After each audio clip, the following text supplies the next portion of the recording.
Hey, now you've built the system, the reporting system, and it works. People are using it. You've moved from house to structured, from ad hoc queries to reusable data marts. And it feels good, right? But then one day things start to get messy again. Someone asked about a report you haven't touched in weeks. You see a metric that looks off and suddenly you're not sure which version is real anymore. That's how it happens. House doesn't crash in, it creeps in again. All reports stay alive, new ones get built without you, you don't write ad hoc queries anymore, but now you have to tighten the model from the time to time. Because you're not just building systems, you have to maintain them. And if you don't, even the best setup starts to fall apart. That's not a problem, but it's life.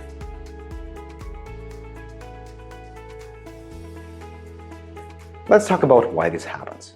Your business grows. More people join, more questions get asked, more data marts get created, more reports get built. That's great. And the needs behind those reports? Well, they change. Metrics get redefined, focus shifts. What was revenue last month might not need to be split by source, product, or even campaign types. None of that is bad. That's just how business works. But if you don't keep an eye on it, you will end up in a weird spot. You'll spend time maintaining reports no one reads and ignore the ones people rely on. And that's the risk. So in the next section, I'll show you exactly what a good data analyst should keep track of, even if you don't have the tools just yet, because maintenance isn't a burden. It's part of the job now.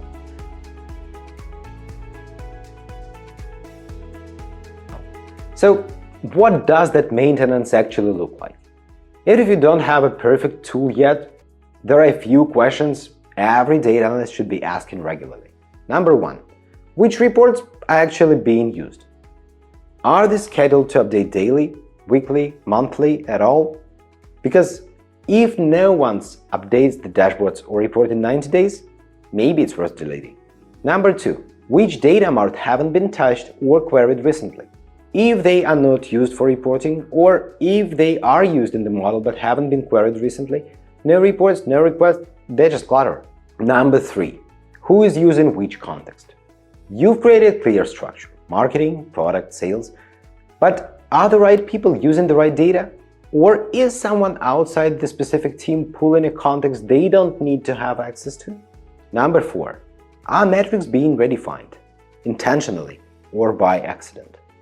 As strategy evolves, you may need to revise how you define customer acquisition cost, ROAS, revenue. That's normal. But only you can make sure those updates flow back through your SQL library, your data mart, into everyone's reports.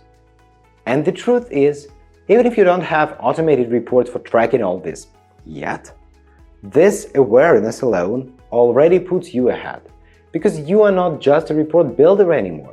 You are a reporting system owner, and yes, we are working on making this easier inside OWOX BI.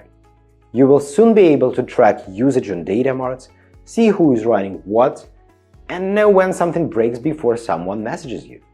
But for now, just knowing what to look for, that's already a huge win. So here is the bottom line. You've built a system. Now your job is to keep it clean, not perfect, not over-documented, just clean enough to trust, clear enough to scale, flexible enough to evolve with the business, because reporting systems do not break overnight. They slowly drift into house, unless you keep an eye on them. And that's basically everything I had to say for today and for the whole Bottleneck to Data Hero mini course. You are not just building reports and dashboards anymore. You're not just writing SQL and delivering that somehow to business users, not sending CSV by emails, sure. You are the owner of the entire reporting infrastructure. That's your chance, and that's what this course is really about, helping you step into that next level without burning out. If you've made it so far, huge thanks. If you've got value from this, please do next things. Number one, leave a comment with your worst reporting cleanup story down below. Number two, share this video with another data analyst who might need it. And number three, give it a thumbs up and subscribe to OWOX BI YouTube channel if you haven't already done this. I'll call you once again if you haven't yet. Download that free SQL library starter checklist. Trust me, it's great and it's free. Or better, sign up and try it inside OWOX BI. It's completely free to start because the best time to clean your system was 3 months ago. The second best time, it's today. So you've got this right. I'll see you soon in another video created specifically for you, the king, the data analyst.